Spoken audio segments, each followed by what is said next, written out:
Hey everyone, it's me again, Chicken Ooble. The Lunar New Year festival in Guild Wars 2 is a small celebration of the Canton New Year. This festival draws inspiration from the Chinese New Year, using the animals from the Chinese zodiac, East Asian themed food and aesthetics, and embracing fireworks and other traditions into the festival, like exchanging red envelopes. In this festival overview, we're going to learn how to get to the festivities, the activities you can complete, cover some of the achievements, and finally, which rewards exist and how you can make some money from them. It's possible ArenaNet adds some more stuff to this festival after this video is made, so if something gets added, I'll link to a follow-up video and I'll be putting it up in the corner.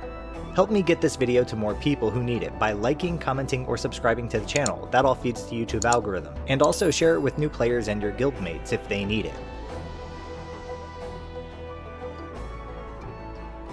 A majority of the Lunar New Year festivities can be found in Divinity's Reach at the Crown Pavilion, located in the western side of the city. Interesting location since this area in Divinity's Reach used to be the Canton district, a home to the Cantons who couldn't return to Cantha because of Zaitan's rise. Unfortunately, right before the events of Guild Wars 2, some engineering mishaps led to the district collapsing into the caverns and tombs below the city. Oops, sorry Cantons, instead of rebuilding your district and giving you a place to live, Queen Jenna made a really pretty hole and covered it with a birdbrella. In each of the racial cities, there's a celestial dragon that will take you to the festival. You can find them at the Caledon Path in the Grove, the Eastern Watch Post in Holbrack, Lycicus Aquilo in the Black Citadel, the Creator's Commons in Radasum, or the Trader's Forum in Lion's Arch. Look for it floating near this red icon on your minimap. Players may also receive an item in the mail called the Invitation to the Lunar New Year, which, when clicked, will teleport the player to Divinity's Reach. Unlike the other festivals in Guild Wars 2, the Lunar New Year is a small festival with very few activities to do. Let's look at those before we jump into how you can make money during this festival, starting with the Dragon Ball Arena. The Dragon Ball Arena is a competitive player versus player mode. Talk to the NPC at the bottom of the staircase in the Crown Pavilion. They have a dragon icon above their head. In this game, two 5-player teams spawn in an arena and each player will have 10,000 health and a single attack skill, called Dragon Sphere. When the match starts, players will run around the arena and collect power-ups to unlock new skills, increase damage, go invisible, or collect healing orbs to recover health. Your number 1 skill, Throw Dragon Sphere, can be upgraded into a faster and longer range attack called Super Dragon Sphere, which causes 1500 damage. Your number 2 skill, Dragon Bomb, will throw a bomb that explodes, dealing 3000 damage to nearby targets. Number 3 is Ice Blast, a short-range skill that chills enemies, that is, reduces skill recharge rates and movement speed by 66%. Number 4 is your Dragon Kick skill. It's a flying sidekick that dazes your target and deals 1500 damage. And your number 5 skill, Dragon Stomp, is a 3-second shield that will reflect Dragon Spheres and Dragon Bombs. There's also an invisibility power-up on the top platform in the middle of the arena, and a quadruple damage modifier beneath that platform. These two power-ups have longer spawn timers, so keep your eyes on the middle of the arena and try to grab them whenever you see them. That quadruple damage is really devastating. When you're collecting new skills and other power-ups, you'll be navigating a sewer-like arena using tunnels, bridges, holes, and jump pads to either pursue or ambush your enemy, or to escape and hide from your attackers. Use the environment to your advantage. Play smart. If you target an enemy player, you can see which power-ups they have under the target portrait. Don't feed those players kills, just choose your battles wisely. If they have more attacks, then you're probably going to be in some trouble. Also, run in pairs or more. You can quickly focus fire enemy targets if 2 or more players are joining in on that fight. To help coordinate these attacks, you can click a target and then press Ctrl-T to put a little crosshair above your enemy. The point of this game is to kill the enemy players. Scoring a kill on an enemy team gives your team 20 points, and the first team to 500 points will win the game. Winning a match at Dragon Ball Arena will award you with 5 little lucky envelopes, and every 10 wins, you'll get a token of the Dragon Ball Champion, which I'll explain a little bit more later in this video. The Celestial Challenge is an activity where you and several other players work together to complete a series of events that are themed around one of the 12 Chinese zodiac animals. To get to the Celestial Challenge, speak to the Celestial Challenge attendant at the base of the staircase in the Crown Pavilion. While in the activity, pay attention to the right side of the screen, since one of 12 possible events will show up under the Celestial Challenge heading. When the event is active, you'll see the event name, some objectives and progress bars, and some timers. You and the other players need to complete the objectives and fill those bars before the 3-minute timer runs out. The objectives will come in 6 flavors. Pick items up and take them to a basket, capture points around the map by standing in some circles, move around the map and collect glowing orbs called motes, race around the map and pass through gates as you do it, kill a bunch of enemies, or destroy a bunch of objects around the map. To assist in each event, you'll be given an aura, which is a positive effect that increases your attributes in some way, and you can see it by mousing over this icon to the right of your health globe. The other thing you'll get is a special action skill. This special action skill is located above and to the left of the health globe. Use this skill as often as you can because it's going to help you with these events. For instance, Ox Challenge is all about killing enemies all over the map, and the skill Ox's March will give you offensive and defensive boons. Rat's Challenge wants you to collect objects and bring them back to a basket, and the Rat Rage skill will let you dash forward really quickly. The Dragon's Challenge requires you to collect blue orbs, called motes, and they're going to be scattered around the map, and the skill Dragon Pounce will let you leap great distances and heights to where your mouse is at. Every round that's completed will give you a charge of an effect called Lucky Aura, and this is found to the right of your health globe. It looks like this.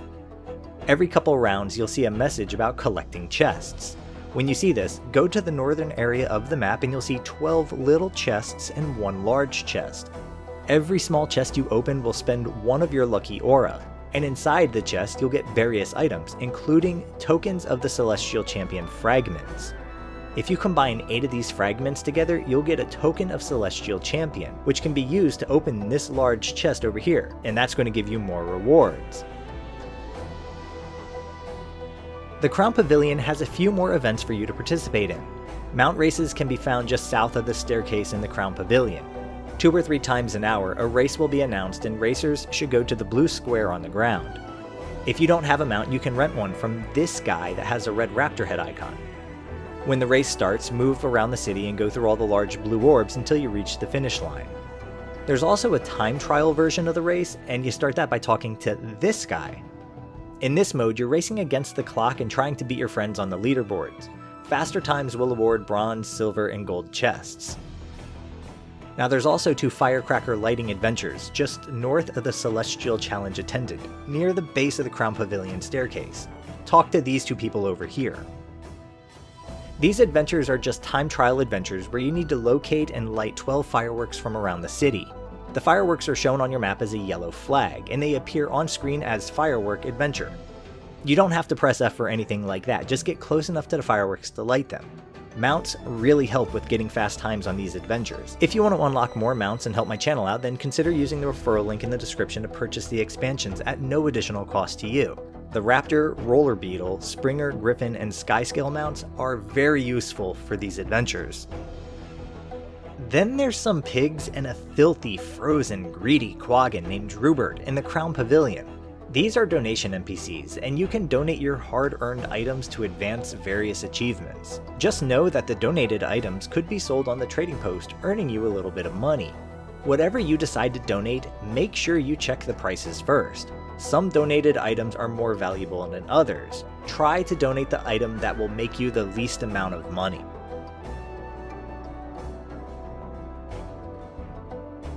Every year there's potential that achievements are renamed, shuffled around, or rewards are updated, but what I'm going to cover here should be relevant for most years. If there's big achievements added to this category, I'll post links to updated videos in the corner telling you about those additions. For the new players, if you need help finding your achievement panel, press H, then click the second to last tab on the left titled Achievements. Here you'll see a list of categories on the left.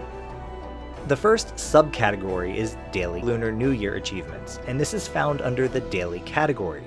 In here you'll find several achievements that can be completed once each day. Mouse over the achievement to see more details. Click this eyeball if you want to put it on the right side of your screen, and mouse over this chest if you want to see what this achievement will reward. You're looking at little lucky envelopes, tokens of Celestial Champions, and lucky fireworks for most of these achievements. There's one special meta achievement in this subcategory called New Year's Fortune, which is completed by completing 3 of the daily achievements. We'll come back to this in 1 minute. Under the festival category, you'll see 3 more subcategories: Lunar New Year, New Year's Customs, and Dragon Ball. The Lunar New Year category has achievements that can be completed once on your account. Lighting fireworks, completing adventures, participating in races, and doing the Celestial Challenge are ways to complete these achievements. You'll earn achievement points, tokens, miniatures, and envelopes. The next subcategory is New Year's Customs. This subcategory has annual achievements which can be completed once per year, and a bunch of repeatable achievements that can be completed as many times as you want. Repeatable achievements have a limit for how many achievement points you can earn. In this subcategory, there's two special achievements I want to draw your attention to. First is the annual Lunar New Year Customs achievement. This is a meta achievement that you'll complete by finishing 5 of the annual achievements this year. The rewards each year are typically some type of armor themed around the festival. The second meta achievement is the Best Wishes for the New Year achievement. This achievement is repeatable and can be completed by doing the daily meta 5 times. So log in and do the easiest 3 daily festival achievements every day. Doing so will let you unlock several of the Shining Orate weapons from the awarded Shining Orate weapon boxes. The last subcategory is Dragon Ball, which has annual and repeatable achievements associated with the Dragon Ball Arena activity I mentioned earlier. The Dragon Ball Champion achievement is repeatable and will give you a coffer of the Dragon Ball Champion. More on this in a second.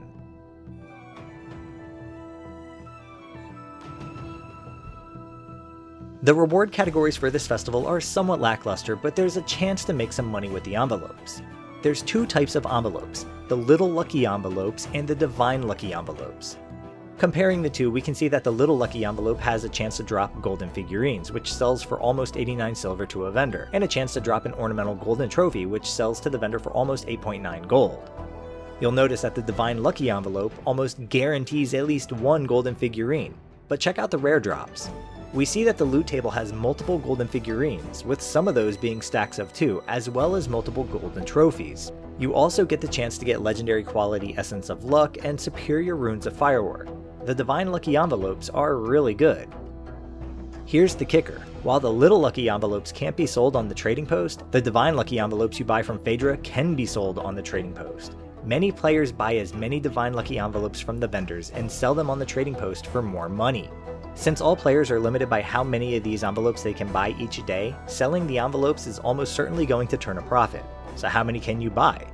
A lot. Many players think that they can only buy 8 from Phaedra for 8 gold per day. Really, if you use your Dragon Ball and Celestial tokens, plus visit your guild hall, you can buy almost 35 per day.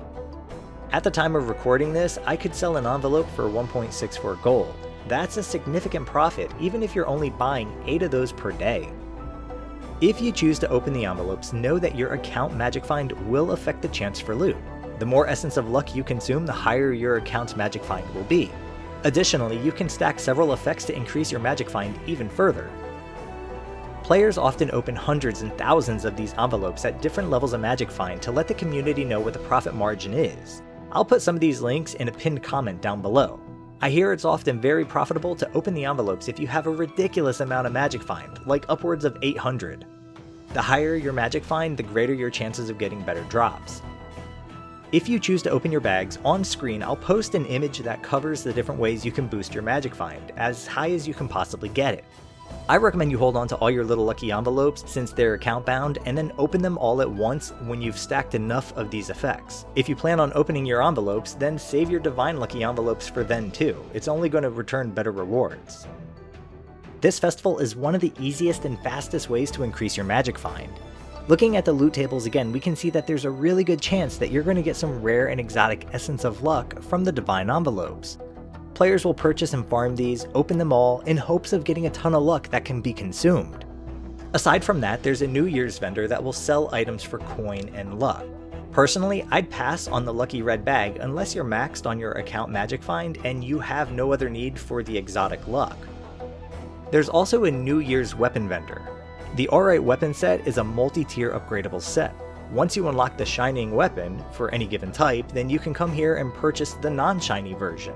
Or you can upgrade this to an extra shiny version. And who knows, in later years, maybe we'll end up unlocking even shinier versions.